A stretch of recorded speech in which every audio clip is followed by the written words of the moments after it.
ከኢትዮጵያ አልፎ ለጎረቤት ሀገራት ጭምር የኤሌክትሪክ ኃይል የሚያቀርበው የጊቤ 3 የኃይል ማመንጫ ፕሮጀክት የአካባቢውን ሕዝብ የኃይል ፍላጎት ማሟላት አለበት ሲሉ የሕዝብ ተወካዮች ምክር ቤት አባላት ተናገሩ። በኪንዶ ዲዳዬ ወረዳ በተደጋጋሚ በተከሰተው ጎርፍና ናዳ ምክንያት ከቀያቸው ተፈናቅለው መንግስት ባዘጋጀላቸው መጠለያ ጣቢያ ለሰፈሩ ነዋሪዎች የንጹህ መጠጥ ውሃ አቅርቦት ሊሻሻል እንደሚገባም የምክር ቤቱ አባላት አስገንዝበዋል። የፌዴራል ሕዝብ ተወካዮች ምክር ቤት አባላትን ጨምሮ የክልልና የዞን ምክር ቤት አባላት የጊቤ 3 የኃይል ማመንጫ ፕሮጀክትና በኪንዶ ዲዳዬ ወረዳ እየተሰሩ ያሉ የልማት ስራዎችን ጎብኝተዋል። ሀና ደረሰ ተጨማሪ አሰናድታበታለች።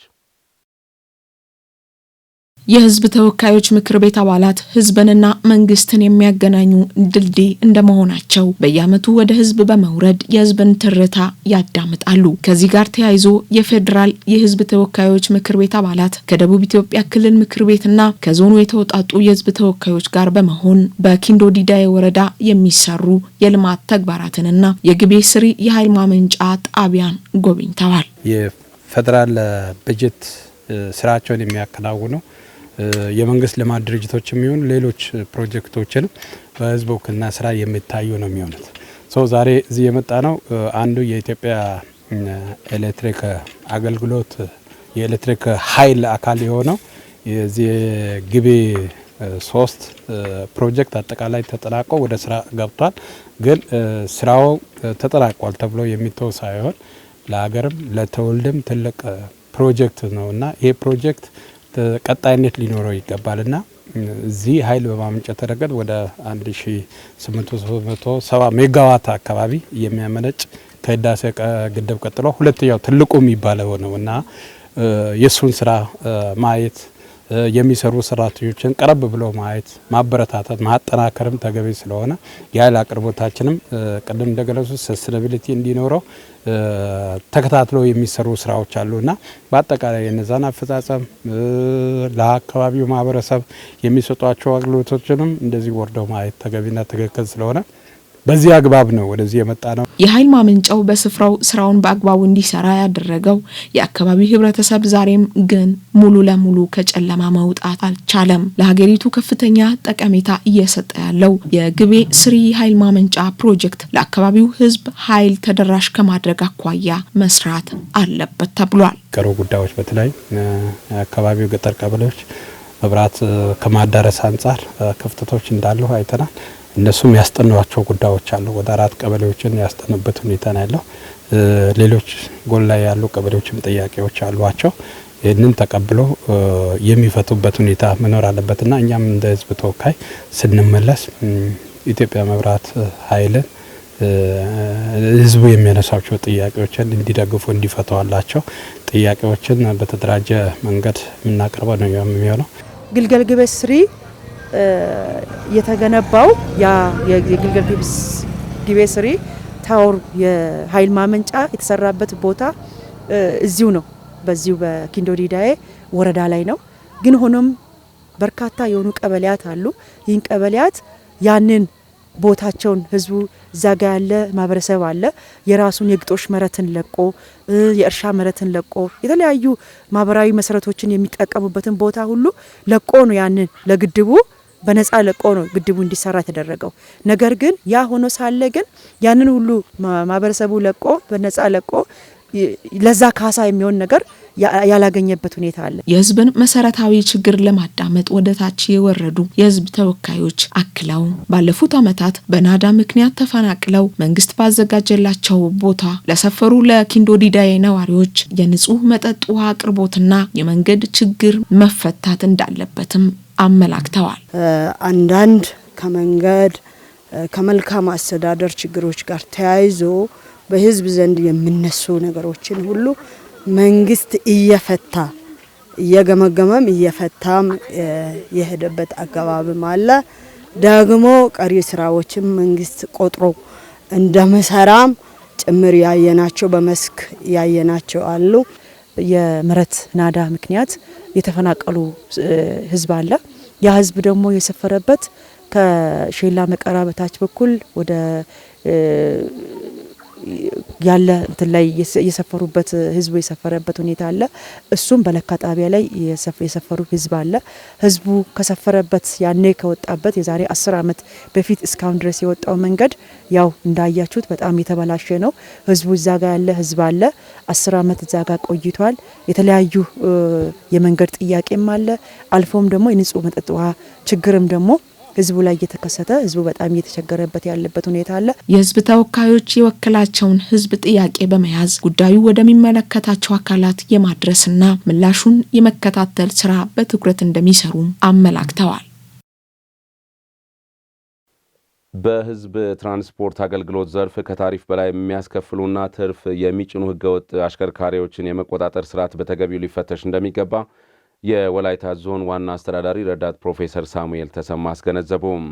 የትራንስፖርት አገልግሎትን ለማሳለጥና የመንገድ መሰረተ ልማትን ተደራሽነት ለማረጋገጥ እየተሰራ መሆኑን የወላይታ ዞን ትራንስፖርትና መንገድ ልማት መምሪያ ኃላፊ አቶ ሳሙኤል አይሳሮ ገልጸዋል። መምሪያው የ2018 ሁለተኛ ሩብ ዓመት እቅድ አፈጻጸሙ ላይ ያተኮረ ውይይት መድረክ ከባለድርሻ አካላት ጋር አካሂዷል። አቤኔዘር አበራ መድረኩን ተከታትሎት ተከታዩን ዘገባ አሰናድቷል። በመድረኩ ላይ በትራንስፖርትና መንገድ ልማት ዘርፍ በሁለተኛ ሩብ ዓመት ላይ የተከናወኑ ስራዎች ሪፖርት ቀርቦ ውይይት ተደርጓል። በመድረኩ የተሳተፉ አካላት የትራፊክ አደጋን መከላከል፣ የመንገድ ደህንነት መጠበቅና የትራንስፖርት አገልግሎት ማዘመን እንደሚገባ ገልጸዋል። ተሽከርካሪ ሰሌዳ በተለይ ኮድ 2 እነዚህ ባጃጆች፣ ታግሮ ባጃጆች፣ ባለ 2 እግር፣ ባለ 3 እግር እንደ ዞንም በየአካባቢው በየወረዳው በየከተማው በጣም በርካታ ያለ ታርጋ የሚሰሩት። በዚህ በኩል የታርጋ እጥረት አለ፣ በዚህ በኩል ደግሞ ያለ መጠቀም ችግር አለ።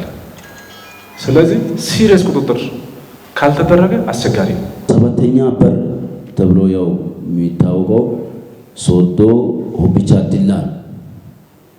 ስለዚህ አንዱ ከዚህ ጋር ተያይዞ ይሄ መንገድ ሙሉ ለማህበረሰባችን ክፍት ሆኖ አገልግሎት እየሰጠ አይደለም። ከዛ ውጪ ያው ሜንቴናንስን በራሱ የሚጠይቅ ስለሆነ ሁሉም ሰው በአጋጣሚ ሲሰበሰብ ይሄን ከዚህ ይጠይቃልና ይሄ ቢታሰብ ከትራፊክ ፖሊስ ቁጥጥር ጋር ተያይዞ ያለው ነገር ዩኒፎርም አለመሆኑ ዩኒፎርም ከዚህ አሁን ከሶዶ አሬካ ስንሄድ እንደውም ከነጉድለቱም የተሻለ ቁጥጥር አለ።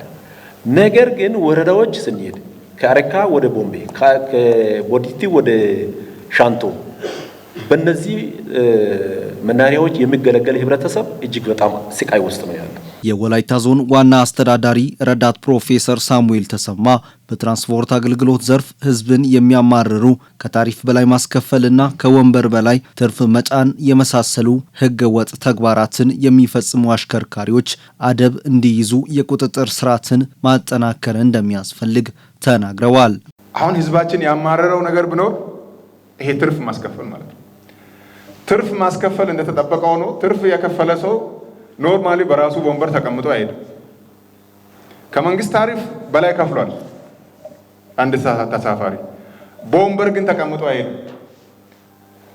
ከተጫነው ላይ እጥፍ እስኪጭን ድረስ ፖሊሶች ትራፊክ ዝም ብሎ ለምንድን ነው የሚያየው? መሆን የነበረበት ሰዎች በቆረጡት ትኬት ልክ ከተነሱበት ወዳሉበት ቦታ መድረስ አለበት። በወንበራቸው ልክ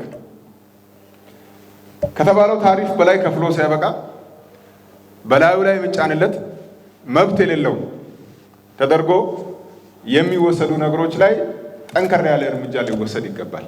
ዋና አስተዳዳሪው አክለውም በአንዳንድ አካባቢዎች በባለ 2 እግር ተሽከርካሪዎች የሚፈጸሙ ወንጀሎችን ለመግታት ህግን ማስከበር እንደሚገባ ጠቁመው በከፍተኛ በጀት የተገነቡ መንገዶችንና ድልድዮችን በአግባቡ ከመገልገልና ከመጠበቅ አንጻር ያሉ ውስንነቶች ሊታረሙ እንደሚገባ አሳስበዋል።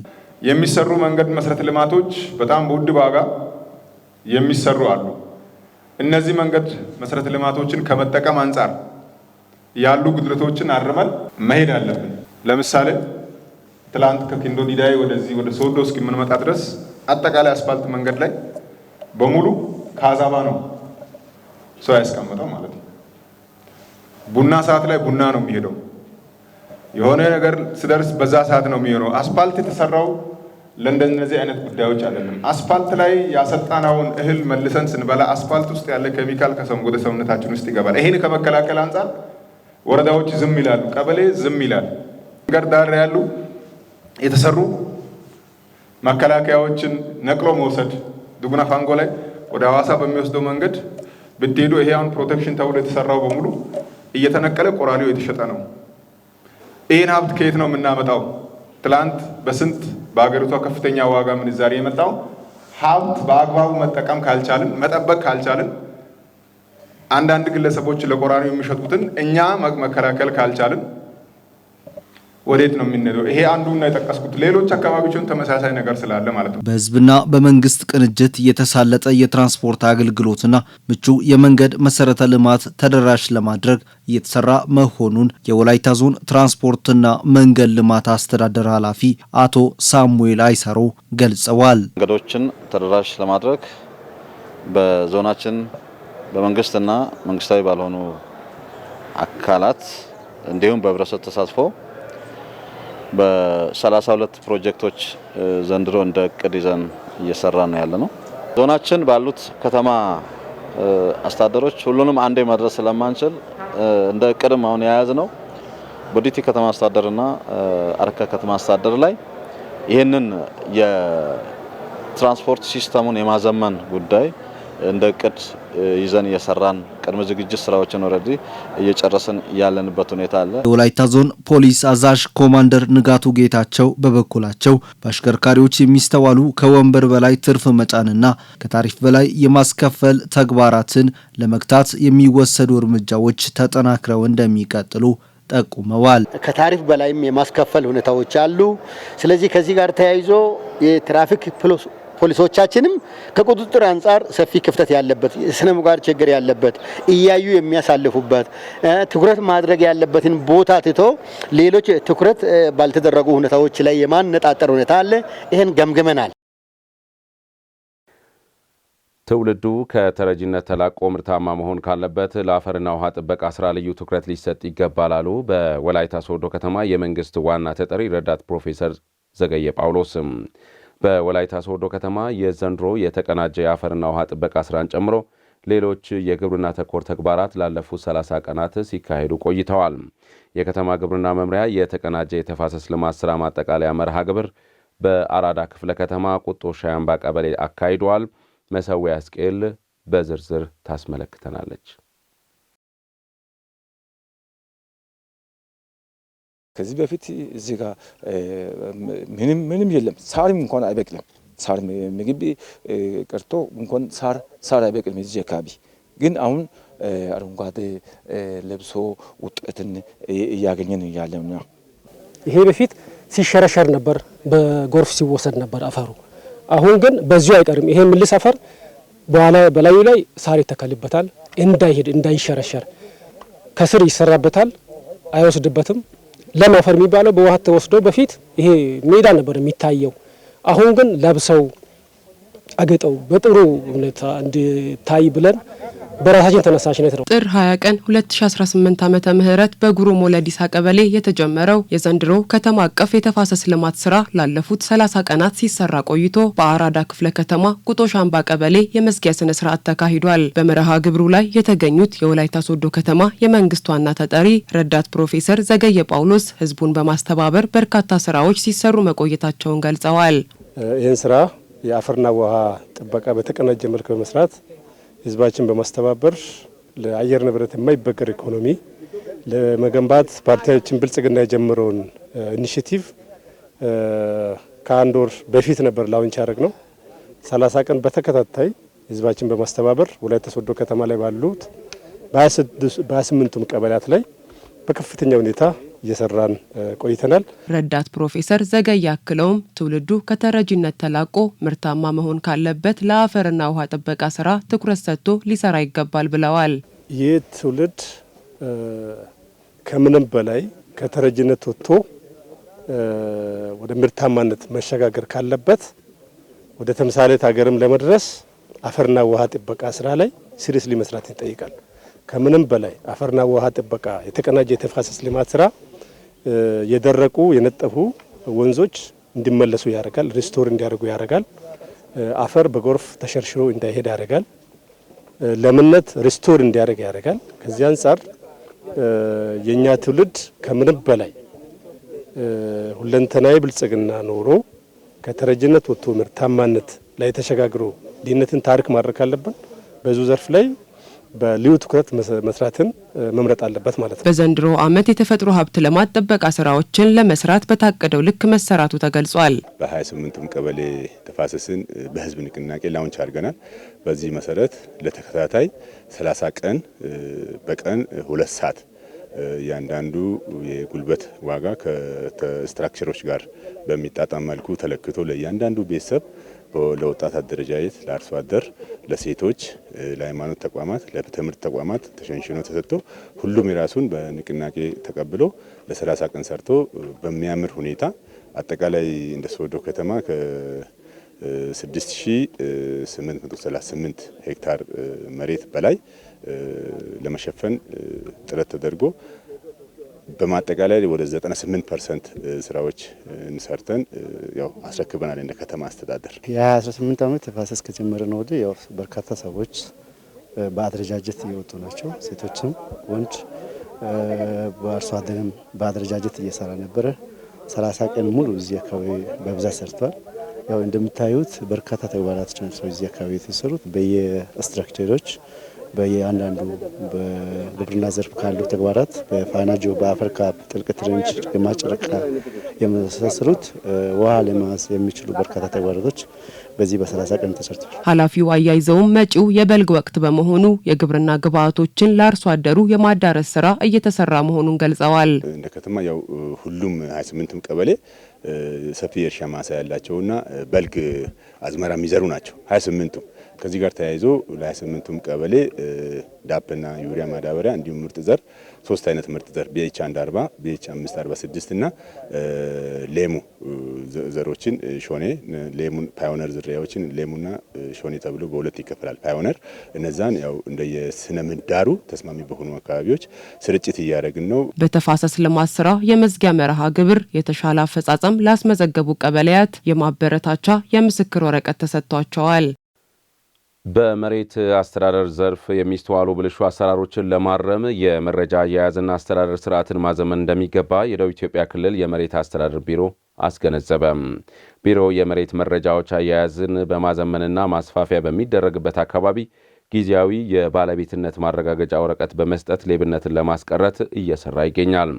በክልሉ ለዘርፉ ባለሙያዎች የመሬት አያያዝ ስርዓትን የማዘመንና የህግ ማዕቀፎች አተገባበር ላይ ያተኮረ ስልጠና በወላይታ ሶዶ ከተማ ተካሂዷል።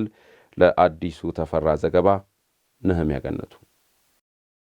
በደቡብ ኢትዮጵያ ክልል የመሬት ሀብት አያያዝና የህግ ማዕቀፎችን በአግባቡ ከመጠቀም አንጻር የሚታዩ ውስንነቶችን ለመቅረፍ ዘርፉ ለሚመለከታቸው አካላት የግንዛቤ ማስጨበጫ ስልጠና ተሰጥቷል። አዲስ የሆነው መዋቅሩን ለማዘመን የመሬት ሀብትን በዘመነ መንገድ ተቆጥሮ እንዲያዝ በማድረግና የካዳስተር ሲስተም በመዘርጋት በዘርፉ የሚደረጉ ብልሹ አሰራር ለመቀነስ ስልጠናው እንደሚያግዝ የክልሉ የመሬት አስተዳደር ቢሮ ገልጿል። በርካታ ከመሬት አሰራሩ ጋር ተያይዞ ከመሬት አስተዳደር ከመሬት አጠቃቀም ከማልማት አንጻር በርካታ የወጡ ህጎች አሉ። እነዚህ ህጎች ጋር ያሉ የአፈጻጸም የአተገባበር ጋፕ ነው ያለው። አንደኛ በመንግስት በኩል የወጡ በርካታ ህጎች አሉ። ነገር ግን በተዋረድ ባሉ በተለያዩ መዋቅሮች ደረጃ ሲታይ እነዚህን ህጎች በወጥነት ከመተግበር አንጻር ከፍተኛ የሆነ ብልሹ አሰራሮች አሉ። ይሄ አንዱ ከግንዛቤ ማነስ የተነሳ ስለሆነ አንደኛ መዋቅሩም አዲስ ነው። አዲስ መዋቅሩ ሲደራጅ የተለያዩ አዳዲስ አካላት ወደ መዋቅሩ ገብቷል። እነዚህን ጨምሮ ሌሎች ባለሙያዎች በውስጡ ያሉ ባለሙያዎች ቢኖሩም ተጨማሪ አቅም እንዲያገኙ ከማድረግ አንጻር ይህ በህግ ማዕቀፎች ላይ ስልጠናዎችን እየሰጠን ነው፣ ግንዛቤዎችን እየፈጠረን ነው። የከተማ መሬት የገጠር መሬት ይቆጠራል። 1 2 3 ተብሎ ይቆጠራል። አንደኛው ከከተማ አንጻር መሬት በከተማም በገጠርም የመሬት ባለቤትነት መፍት የመፍጠር ጉዳይ ነው። ባለቤትነት መብት ስንፈጥር መሬት የይዞታው ባለቤት ተብሎ ሳይት ፕላን ይሰራል፣ ካርታ ይሰራል፣ ምን ያህል ሄክታር እንደሆነ ይሰራል፣ በሰነድ ደረጃ ይደራጃል። ከዛ በኋላ ወደ ማረጋገጥ ነው የሚካሄደው። አሁን የመሬት ይዞታ ምዝገባና መረጃ ዘርፍ የማረጋገጥ ስራ ነው የሚሰራው። በመሬት ዘርፍ መፍት የተፈጠረውን ይዞታ ወስዶ መሬት ላይ ያለውን ወርዶ የማረጋገጥ ስራ ይሰራል። ቢሮው አዲስ የተዋቀረ ከመሆኑ ጋር ተያይዞ የሚነሱ ክፍተቶችን ለመቅረፍ እስከ ታችኛው መዋቅር ድረስ አስፈላጊውን ድጋፍና ክትትል የማድረግ ስራ እየተከናወነ ነው ተብሏል። ቢሮ ስላደራጀን ቢሮ ቁጭ ብለን የምንመራው ተግባር አለ። ተግባሩ ታች ነው። ስለዚህ ታች ያለው ተግባር በአግባቡ እንዲመራ ህዝቡ አገልግሎት በበቂ እንዲያገኝ ከማድረግ አንፃር ወርደን በየዞኖች፣ በየከተሞች፣ በየወረዳዎች ባሉ የመሬት ተቋማትን ወርደን ድጋፍ ክትትል ያደረገን ነው። ክፍተቶች ሲገኙ ከአስተዳደር መዋቅሮች ጋር እየተናበበን ችግሮቹ እንዲፈቱ እያደረገን ነው። ይሄንን አጠናክረን የምንቀጥል ነው የሚሆነው። መረጃው በአንድ መስመር፣ የከተማ መሬት አስተዳደሩ በሌላ መስመር በሶስት ዘርፍ ተዋቅሮ የመጀመሪያው መሬት አጠቃቀምና ጂኦስፓሻል ዘርፍ፣ ሁለተኛው መሬት ልማትና አስተዳደር ዘርፍ፣ ሶስተኛው የመሬት ይዞታ ምዝገባና መረጃ ዘርፍ ሆኖ እንዲዋቀር ተደርጓል። ይሄ ከተዋቀረ በኋላ ብዙ የደንቦቹን አዋጆቹን የማሻሻል ስራዎች ሲሰሩ ቆይቷል። ያነጋገርናቸው የስልጠና ተሳታፊዎች በበኩላቸው ከዚህ በፊት የሚስተዋሉ የመረጃ አያያዝ ውስንነት፣ የካሳ ክፍያና የተለዋጭ መሬት አሰጣጥ ክፍተቶችን ለማስቀረት የሚያግዝ ነው ብለዋል። ከካሳ ጋር ያሉ ተያያዥ ጉዳዮች፣ ከምትክ መሬት ጋር ተያያዥ ያሉ ጉዳዮች እንዲሁም ህዝባችን ሁሉ ጊዜ የሚያነሳቸው በተለይ ከመሬትን በተገቡ መንገድ ከማስተዳደር አገልግሎትን በተቀላጠፈ ሁኔታ ህጋዊ ሰነድም ከማግኘት አኳያ የሚታዩ ክፍተቶችን በሚያቀርፍ ወይም እንዲቀርፍ በሚያደርግ መንገድ የዛሬው ስልጠና ግንዛቤ የሰጠበት አግባብ ነው ያለው። መሬት በአዋጅና በመመሪያ በደንብ ነው የሚመራው። ይህንን ደግሞ በአዋጅና በመመሪያ ደንብ ለመምራት የተቋምን ተልዕኮ የተቋሙ የሚያስፈጽማቸውን አዋጆችን ህግ በተገቢ ማወቅ ያስፈልጋል። ስለዚህ ኃላፊውም ፈጻሚውም ይህንን መመሪያ ደንብ አውቆ መምራት ስላለበት ክልሉ ይህንን ታሳቢ ባደረገ መልኩ ደግሞ ይህን ስልጠና መስጠቱ እጅግ በጣም ደስ የሚልና ቀጣይ ስራዎቹ በተሳለጠ መልኩ ስራዎች እንዲሄዱ የሚያስችል ሆኖ ነው ያገኘሁት። ህዝቡ መጀመሪያ በመሬቱ ላይ በአዋጁ ላይ መሬቱ ላይ ምን ያክል መፍት እንዳለው እስከምን ድረስ መፍቱ እንደሆነ በቂ ግንዛቤ እንዲያገኝ ያዛል ማለት ነው። ስለዚህ ይሄ ደግሞ የህዝቡን ተጠቃሚነት የሚያረጋግጥ ነው። መሬትን በዘመነ መንገድ መያዝ በዘርፉ የሚስተዋሉ የብልሹ አሰራርን ለማስቀረት የሚረዳ በመሆኑ የድጋፍና ክትትል ስራ መጠናከር አለበት ተብሏል። በማህበራዊ ሚዲያ ሱስ መጠመድ በሰው ጤናና በማህበራዊ መስተጋብር ላይ የሚያስከትለውን አሉታዊ ጫና ለመቀነስ በተለይም ወጣቶችን የማስገንዘብ ስራ ሊጠናከር እንደሚገባ የወላይታ ዞን ሴቶችና ማህበራዊ ጉዳይ መምሪያ አሳሰበም። ተማሪዎች ማህበራዊ ሚዲያዎችን በተገቢው እንዲጠቀሙና የበይነ መረብ ጥቃትን አስመልክቶ በወላይታ ዞን ባሉ ትምህርት ቤቶች ሲሰጥ የሰነበተው የግንዛቤ ማስጨበጫ መርሃ ግብር ማጠቃለያ መድረክ በጠበላ ከተማ ሁለተኛ ደረጃ ትምህርት ቤት ተካሂዷል። ለዝርዝሩ ትዝታ ታከለ። ታዳጊዎች ከቤተሰቦቻቸውና ከኩዮቻቸው ከሚያሳልፉት ጊዜ በበለጠ በተለያዩ ማህበራዊ ሚዲያዎች ተጠምዶ ማሳለፍን ምርጫቸው እያደረጉ ነው። ይህም በዕለት ተዕለት እንቅስቃሴዎቻቸው በማህበራዊ መስተጋብሮቻቸው ጤንነታቸውና ደህንነታቸው ላይ ከፍተኛ ጫና እያሳደረ ይገኛል። ብዙውን ጊዜ ልጆች የሚሰጡት ከትምህርት ይልቅ ለሶሻል ሚዲያ ነው፣ አሁን በዚህ ዘመን ማለት ነው። ከዛ ሁላ ጊዜ ስኬጁል አውጥተው ለጥናትና ለሶሻል ሚዲያ ማለት ቲክቶክ ምናምን ኤፍቢዎችን ለመጠቀም ጊዜ አውጥተው በስኬጁል ቢጠቀሙ አሪፍ ነው። ሴት ልጆች ብዙ ጉዳቶች ያጋጥማቸዋል። ሴት እንደመሆናቸው መጠን ማለት ነው። ፕሮግራም ማውጣት ያስፈልጋል። ለምሳሌ መዝናኛ የሆነ ሰዓት ካለ እንዲሁም ደግሞ የምናድበት የሆነ ሰዓት ሊኖር ይገባል። እንደዛ ካልሆነ እንዲሁም አሁን እንደ ተማሪ መሆናችን መጠን አሁን ላይ ደግሞ መዝናናቱ ላይ ሳይሆን ትምህርታዊ በሆኑት ነገሮች ላይ ትኩረት ካደረገን አሪፍ ውጤት ላይ መድረስ እንችላለን። ሶሻል ሚዲያ ውስጥ ፖዚቲቭ ፓርት ነው የምጠቀመው። ለምሳሌ ትምህርቴን ይማራለሁ፣ ቪዲዮ አስቀምጬ በቪዲዮ መልክ ክላሴን ይማራለሁ። ቀደም ብዬ ከመምህራን በፊት ቪዲዮ ከማርኩ በኋላ ተመልሼ መምህራን ጋር ሆኜ ይማራለሁ። ተማሪዎች አሁን ኔጌቲቭ ፓርቲ ትቶ ፖዚቲቭ ፓርቲ መማር አለባቸው። ተማሪዎች ማህበራዊ ሚዲያን አላግባብ በመጠቀም ከባህል ያፈነገጡ ልምምዶች ውስጥ መግባት፣ ራሳቸውን ከሌሎች ጋር የማወዳደር ፍላጎት እንዲሁም ራስን እስከ ማጥፋት የሚያደርሱ ጥፋቶች ውስጥ መግባትን ይጀምራሉ። በእነዚህ ሱስ የሚያስይዙ ባህሪያት የመጠቃት ተጋላጭነታቸውን የመቀነስ ኃላፊነትን መወጣት ከሁሉም ይጠበቃል። አሁን ግቢ ዋይፋይ አለ ምናምን ውጭ ወጥተው እዛ ይጠቀማሉ፣ ከትምህርት ገበታቸው ይቀራሉ። ያ ደግሞ በትምህርት ቤቱ ላይ 12ኛ ክላሶች አሁን ካላጠኑ በዛ ቦታ ጊዜያቸውን ካባከኑ ብዙ ውድቀቶች ይመጣሉ። የትምህርት ቤት ስም መበላሸት ይመጣል። ጊዜያቸውን ደግሞ በጥናት ቢሰው አሪፍ ነው። ቤተሰብም ይሄንን ኃላፊነት ቢወጡ አሪፍ ነው። ሶሻል ሚዲያ ኮንትሮል ውጪ የሆነ ነው። ምክንያቱም ለልጆችም ለአዋቂዎችም አንድ ነገር ነው የሚለቀቀው። ልጆች ከሆኑ አለመስጠት እንዲሁም ደግሞ ከቤተሰቦቻቸው ጋር ማየት ከፈልጉ ራሱ ከቤተሰቦቻቸው ጋር ሆነው ማየት ቢችሉ ጥሩ ነው። አዋቂዎች ከሆኑ ደግሞ ያው አዋቂ እንደመሆናቸው መጠን ራሳቸውን ኮንትሮል ማድረግ። ትምህርት ቤት ላይ ዋይፋይ ስላለው ስልክ ትምህርት ሰዓት ላይ አይመጣም። ስልክ ትተን ነው የምንመጣው። ስልክ እያለን ትተን መተን ክላስን ተማረን በኋላ ተመልሰን እረፍት ሰዓታችን ፖዚቲቭ ፓርት ከተጠቀመን በቂ ነው። በየትምህርት ቤቱ በመዘዋወር የማህበራዊ ሚዲያ ጥቅምና ጉዳትን በተመለከተ የሚሰጡ የግንዛቤ ማስጨበጫ መድረኮች ተማሪዎች ላይ ለውጥ መፍጠር የሚችሉ በመሆናቸው ከምን ጊዜውም በላይ አጠናክሮ ማስቀጠል ይገባል። ከዚህ በፊት በየትምህርት ቤቱ ወርደን ማህበራዊ ሚዲያ አጠቃቀምን በተመለከተ አስተምረናቸዋል። በተጨማሪ ደግሞ ማህበራዊ ሚዲያ በአንድ በኩል ይጠቅማል፣ በአንድ በኩል ይጎዳል። ጉዳቱ ደግሞ ምን ይመስላል የሚለውንም ጭምር ለተማሪዎች ግልጽ በሆነ መንገድ ያስተማርንበት ሁኔታ አለ። ሌላው ደግሞ ከጥቅሙ አንጻር ትምህርታዊ ነክ የሆኑ ነገሮችን ተማሪዎች ቢጠቀሙ፣ ሌላው ደግሞ በሶሻል ሚዲያ የሚታዩ ነገሮች ሁሉ ያው የምንቀበላቸው ነገሮች እንዳይደሉ አንዳንድ ነገሮች በጣም ወደ ስህተት የሚያስገቡ ነገሮች አሉ።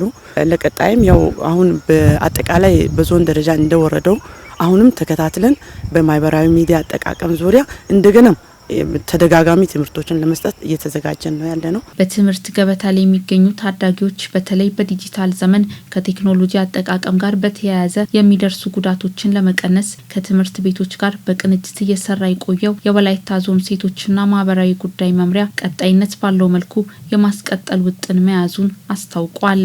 ያለ እውቀት ቴክኖሎጂን የሚጠቀሙ ከሆነ እንዳይጎዱ ለማድረግ የእቅዳችን አካል አድርገን ያንኑን አወራረዱንና ስልቱን እንግዲህ እኛ እንደ ደራሽ ተግባር አድርገን ላለማለፍ የዓላማችን የእቅዳችን አካል አድርገን ያንኑን በየወሩ በአመት ወርደን በምንደግፍበት ጊዜ ስበን ደግሞ በምንገመግምበትም ጊዜ ያንኑን እንደ አንዱ ማሳለጫ መንገድ አድርገን ለመጠቀም ነው የያዝ ነው። ቤተሰቦቻቸው፣ ወላጆቻቸው ልጆቻቸውን ማህበራዊ ሚዲያን እንዲጠቀሙ መከልከል የለባቸው።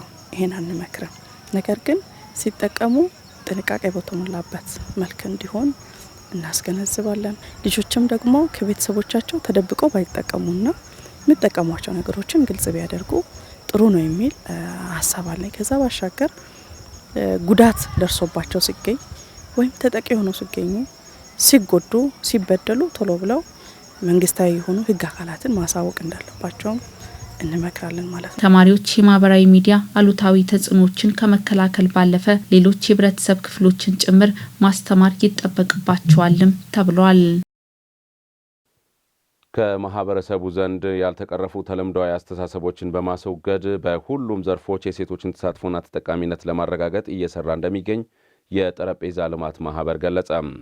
የለውጥ የጥንካሬና የጽናት ማሳያ የሆነውን የሴቶችን ቀን ማርች 8ን ስናከብር የሴቶች ሁለንተናዊ ጥቅምን በማስቀጠል ሊሆን እንደሚገባ የወላይታ ዞን ሴቶችና ማህበራዊ ጉዳይ መምሪያ ኃላፊ ወይዘሮ ዝናባ በየነ ተናግረዋል። የጠረጴዛ ልማት ማህበር የ2018 የዓለም የሴቶች ቀን ማርች 8ን ፍትህና መብት ለሁሉም ሴቶችና ልጃገረዶች በተግባር በሚል መሪ ቃል አክብሯል። ትሁን ዘለቀ ተጨማሪውን አሰናድታለች። ድሆችን በማስተባበር ዘላቂና ሁሉ አቀፍ ልማትን በማስረጽ የበለጸጉና ሰላማዊ ማህበረሰብን ለመፍጠር በትምህርት በጤና እንዲሁም ዘመናዊ ግብርናን በማስተዋወቅ ዘርፈ ብዙ ስራዎችን እየሰራ ይገኛል። የጠረጴዛ ልማት ማህበር ለሴቶችና አካል ጉዳተኞች ራስ አገዝ ስራዎች በማሰራት ከጎጂ ልማዶች ትምህርት በመስጠት እንዲሁም ዘመናዊ ግብርናን በማሳየት ከጠባቂነት ወደ ምቹ ህይወት አልፎም ሌሎችን ወደ መርዳት ደርሰናል ይላሉ በልማት ማህበሩ ድጋፍ ያገኙ ወገኖች። ብዙ ስራውን ሰርቷል። ጠረጴዛ ልማት ማህበር አንደኛው ቁጠባ፣ እኛ መጀመሪያ ምንም አናቅም ያገኘነው ገንዘብ ሁሉም ጨርሰን ነው ወደ ቤት የምንመጣው። ግን አሁን በሳምንት እንቆጥባለን። ለችግር ጊዜ ብድረን እንጠቀማለን። በፊት በእርግጥ ብዙ ለኛ ችግር አለ። ግን እነሱ ከመጡበት ብዙ ችግኝ ለኛ ሰጥቶኝ ደግሞ ብዙ ገንዘብ ሰጥቶኝ እኛ ሰዎቹ የደረሱበት እንድንደርስ ዘንድ ለኛ ገንዘብ እንድናገኝ መስመሮችን ሁሉ አቀናብርቶ እነሱ ሰጡ።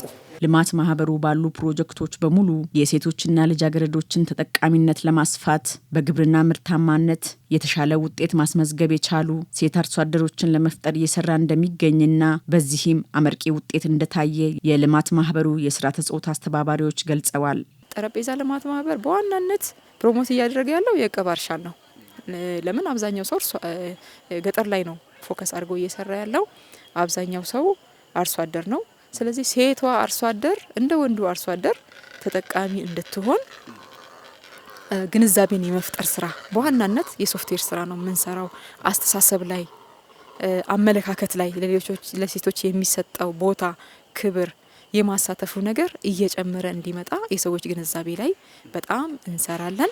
ወይም ተፈጥሮን መሰረት ያደረጉ መብቶች በሚል ነው የሚሰራው። ሁለተኛው ደግሞ የአየር መዛባት ወይም አየር ንብረት ለውጥን የሚቋቋም አካል ጉዳተኞችና ሴቶች እኩል ተሳታፊም ተጠቃሚም እንዲሆኑ የማድረግ ስራ ነው የሚሰራው። የጠረጴዛ ልማት ማህበር ሴቶች በተሰማሩበት ውጤታማ እንዲሆኑና የሴቶችን ተጠቃሚነት ከ50 በመቶ ከፍ ለማድረግ እየሰራ እንደሆነም ተመላክቷል። በአሁኑ ጊዜ ሰፊ ስፍራዎችን በተለይም በወላይታ ያሉት ሙሉን ወረዳዎች ከአዲሶቹም ጭምር እያከናወን እየሰራን በሁሉም ወረዳዎች ስራችንን እየሰራን እንገኛለን።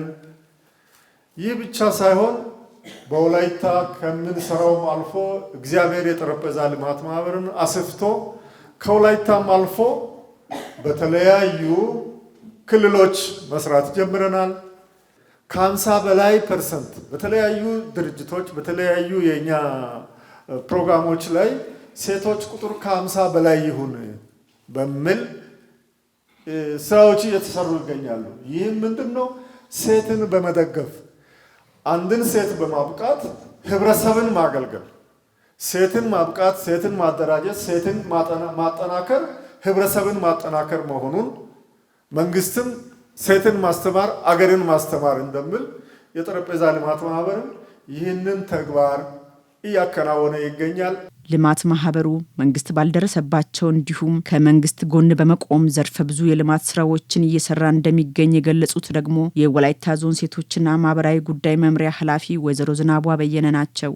ጠረጴዛ ልማት ማህበር በዚህ በአንዱ መስክ ብቻ አይደለም፣ በተለያዩ መስኮች መንግስት ባልደረሰባቸው ከዛም አልፎ ከመንግስት ጋር በቅንጅት ተጨማሪ እሴትን በሚጨምር መልኩ በጋራ እየሰራ የሚገኝ ልማት ማህበር ነው። መንግስታዊ ያልሆነ ድርጅት ነው። ከዚህ ልማት ማህበር ጋር እኛ እንደ ወላይታ ዞን ሴቶችና ማህበራዊ ጉዳይ መምሪያ እጅግ በጣም ብዙ በርካታ የሚባሉ ስራዎችን፣ የበጎ ስራዎችን፣ የልማት ስራዎችን በተለያዩ አካባቢዎች የጤና ተቋማትን በመገንባት ከዛም አልፎ የድጋፍ ስራዎችን በጋራ በመስራት የሚታወቅ አንጋፋ ተቋማችን ነው። በሴቶች ኢኮኖሚ ተጠቃሚነት ላይ ዘርፈ ብዙ ስራዎች እየተሰሩ መጥተዋል። ለዚህም ልማት ማህበሩ አስተዋጽኦ በርካታ እጅግ በጣም የምንዘረዝራቸው የምንቆጥራቸው አሉ። ከዛም ባሻገር ግን በጋራ የምንሰራው የመጀመሪያው የአድቮኬሲ ስራ ነው፣ ግንዛቤ መፍጠር። የ2018 የዓለም አቀፍ የሴቶች ቀን ማርች 8 በጠረጴዛ ልማት ማህበር አዘጋጅነት ፍትህና መብት ለሁሉም ሴቶችና ልጃገረዶች በተግባር በሚል መሪ ቃል ተከብሯል።